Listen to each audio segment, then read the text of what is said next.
friends. Thought I'd have a little chat this morning. Anyway, I wanted to talk to you about fear of failure. Yes, we all have it. For whatever reason, it rears its ugly head, and then what happens? We become immobile. We don't move, we freeze. It's happened to me. I'm sure it's happened to everybody.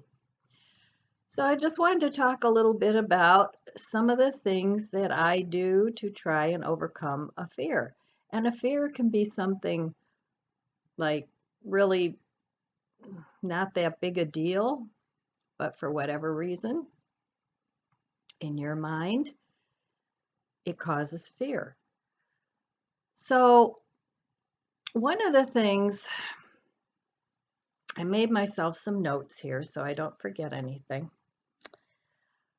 A fear is usually uh, a, a weakness that you perceive in yourself. In other words, I can't do this, I can't do that because I'm weak, or I don't mean physically weak, but you either don't have the knowledge to do something, you don't feel like you have the talent to do something. It's just a weakness that you perceive in yourself. So it causes fear. And that makes perfect sense. So let's give a couple of examples here. Let's say that you've always wanted to do some public speaking. And it doesn't mean you have to, appear before thousands of people, but even speaking to small groups causes big anxiety. Or maybe you have a fear of you want to be an artist and you have a fear of not producing art because you think it's not good enough. And a lot of these fears come from a place of perfectionism. And you, in the back of your mind, you think, if I can't do this perfectly, then I can't do it at all, which isn't true. I mean, it's just not true. You can do things just for pleasure.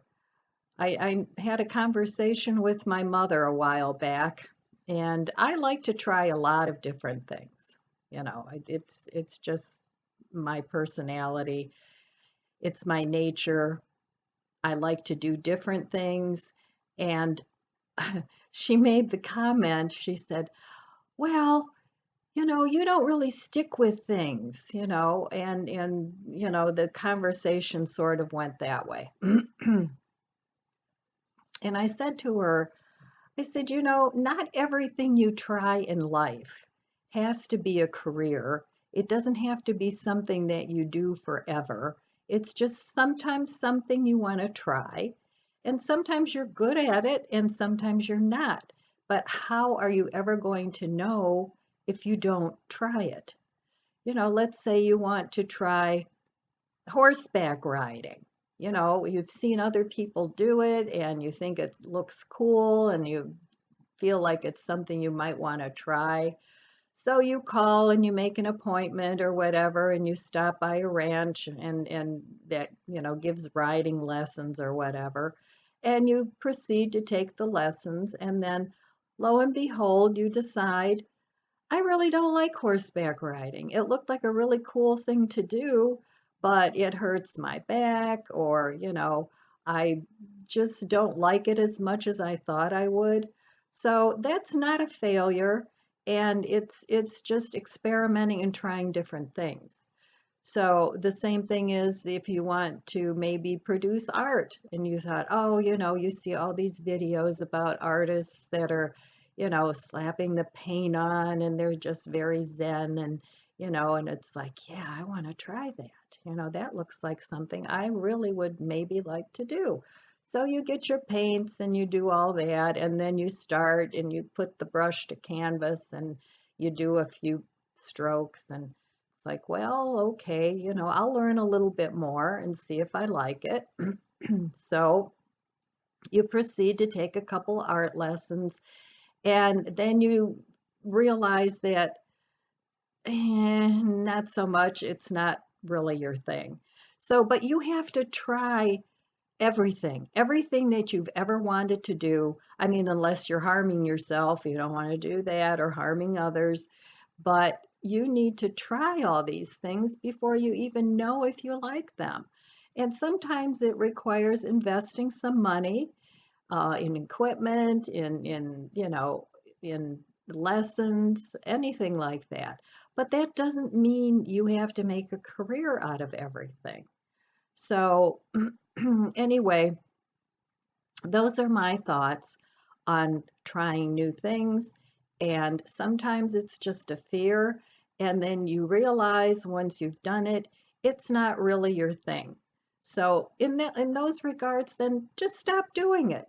Don't try and force a square peg into a round hole. It's not your thing. And move on and do something else that you do like to do. But don't let critics tell you things like, oh, you start everything and then you never follow through, or you never, you know, so what? Just so what? So, anyway, getting back to facing your fears. Um,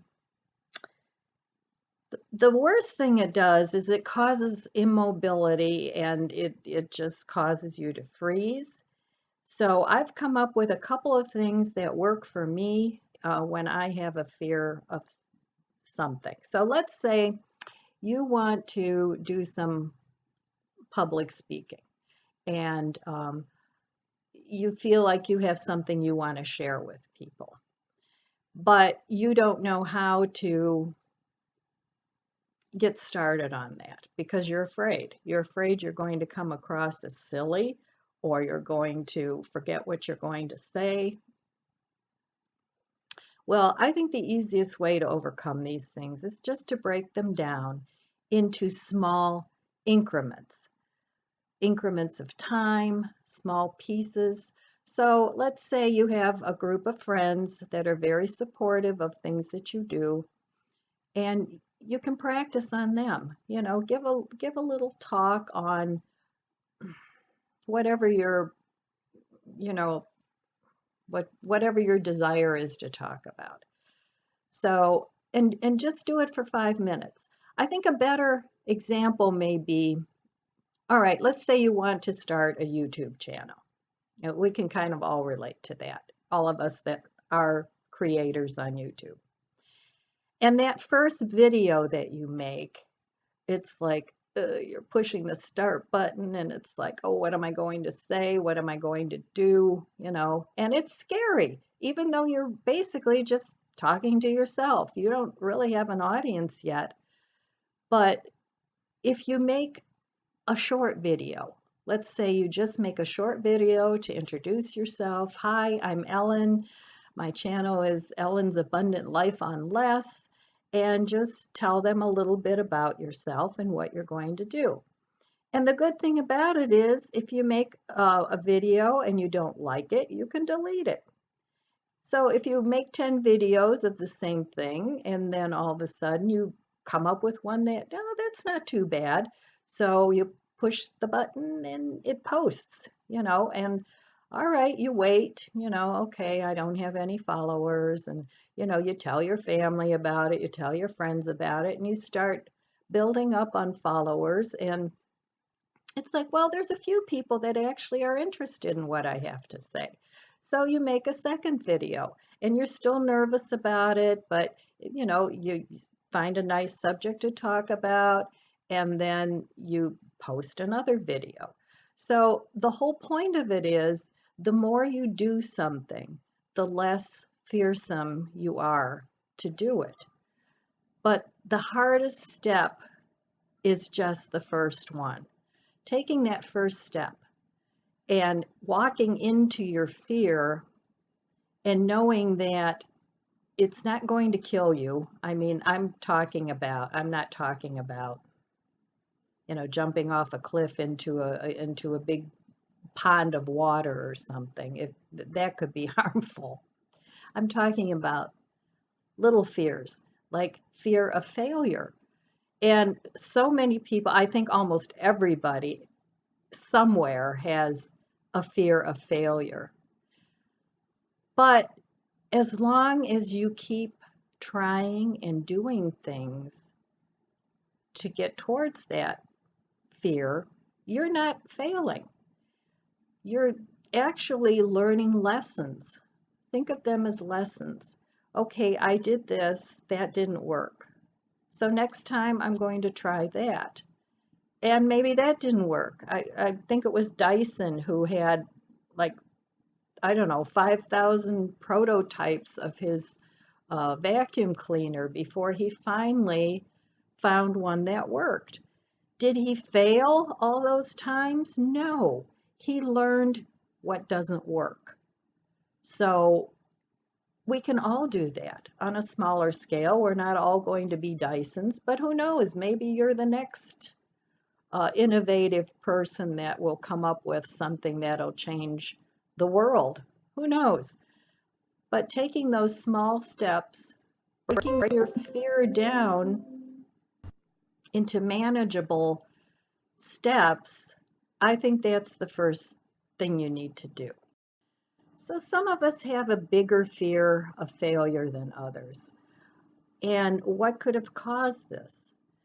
A lot of times, I think it's having been raised as a child by people in your life that care a lot about you, and it's actually their fear that they're projecting onto you because they don't want anything bad to happen to you. So sometimes being overprotected as a child will cause you to be more fearful than somebody that wasn't so overprotective and that were let go more to explore their path. Um, those people maybe don't have as big a fear of failure as someone that was sort of held on a short leash, and you know, your parents maybe didn't want anything bad to happen, or you know, they didn't want you to have any bad experiences at all. But really, a lot of times bad experiences is how you learn. If you think about it, most of the things that you remember in your life have more come from bad experiences than really good experiences, because the human brain is sort of wired to solve problems. It's what we all do. And a lot of times those pathways are used over and over and over again to try and solve a problem. Whereas if you have a pleasurable experience with something, you usually probably only do that one time. I mean, I'm not talking about doing repeat things that you like to do, but I'm talking about, you know, big pleasurable things. They may only happen once in your life. So they kind of get filed in the back, and then all your problem solving neurons take over. Sometimes people are raised by critics. Not that they had bad parents or anything like that, but some people are intimidated by people that don't think the same way that they think. They want the whole world to think the way that they think because they think that's the right way. So as a child, if you sort of veer off from the norm of, let's say, family thinking, um, you kind of become the black sheep of the family because you think a different way. That doesn't mean what you think is wrong, but people are intimidated by that. And then they start thinking, well, what did I do wrong? You know, she just doesn't think the way we think. And so sometimes you develop more fears than somebody that is left to explore their own humanity. Sometimes they say your ideas are frivolous or they're silly, you know, not meaning to harm you, but then you start thinking, well, maybe they're right and I'm wrong, but this idea is silly. Anyway, my whole point is just because you don't have a formal education about something does not mean you can't become an expert at it, but it takes time. You have to build one thing on another and on another and on another until you overcome your fear. And otherwise, if you don't start, if you don't take that first step, it'll always be a regret that, oh, geez, I wish I would have done that. And, maybe you come up with, well, geez, I'm too old to do that now. No, you're never too old until you take your last breath. I mean, that's kind of it, unless you learn these things in the afterlife. I don't know, but you're never too old. And you're never too young to start something either. I mean, these little kids, I admire them. They let's say they're proficient in the martial arts or whatever, and they start at a very young age. Or, Grandma Moses, I think she was in her 80s when she started her folk art painting, and she became very famous and very proficient at it. So don't think you're too old, and foster things you see in young people. Even if it's not your thing, encourage them. Don't be that critic, you're just not good enough, you don't think the way I think. Don't be that person. If you see a talent in a young person, foster it, help them to build on that.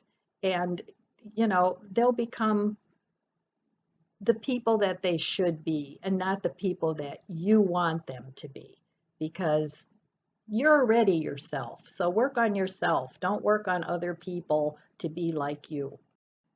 Try to enlist the help of people that have already accomplished what you want to accomplish. So seek out those people that are willing to take you under their wing and to mentor you and to help you along your path.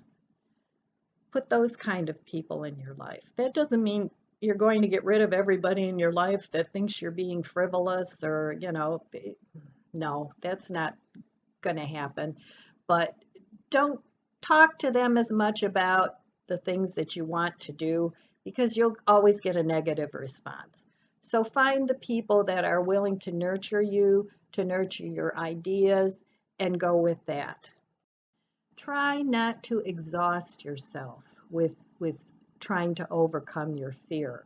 And by that I mean, don't, you know, spend every waking minute of every day trying to overcome your fear, because you're going to exhaust yourself and then you're going to quit and you're just not going to do it anymore, and that sort of defeats the purpose. So take it in small steps. Work on it a little bit at a time. You'll have days where you can tolerate more of working on it, and days where, you can only do a little bit. Some days you can't do anything about it, and you just need to rest. Give it a rest, but don't quit. Keep working on it. If it's something that you really, really desire and you have a fear of doing it, just keep working at it, keep plugging away at it. Look at it as a challenge and just keep going. Put one foot in front of the other. Take that first step and then take another and another and another, and you'll get there. You will. You'll get there. All right, my friends, that's all I have today. I don't know. Oh, we went to Amish country yesterday, and we had a really nice day. We went to the Breitenbach Winery, which is they produce wines here in Ohio. They're around Dover, Ohio, and we did that. And we had a really nice day. We wanted to go look at the fall leaves, but the further south you go here in Ohio, the later the leaves turn. And this year, they're not real brilliant. I think it was because it's been such a dry September and October. that they're just kind of turning brown and falling off the trees, but it was a nice day. So anyway, I'm thinking about maybe not posting videos every day. I'm not sure how I'm going to work that, but there's times where I really need to spend time doing other things and spending time with my family. My daughter's getting ready to move, and I would like to help her. So sometimes the time just isn't there. But I'll post videos as often as I can, maybe 3 times a week or sometimes every day. But I have to see how that goes. My dog's drinking water. They're very noisy this morning. So I'm not stopping YouTube, but I need to get some other things done. So anyway, I just wanted to pop up here and talk about this fear of failure, and hopefully it helps someone move along on their path. And I just want to say I love you guys, and I wish you abundant blessings and overcome your fears. Another thing you can do is pray about it. You know, God will help you. God helps those who help themselves. All right, my friends, I'll see you next time.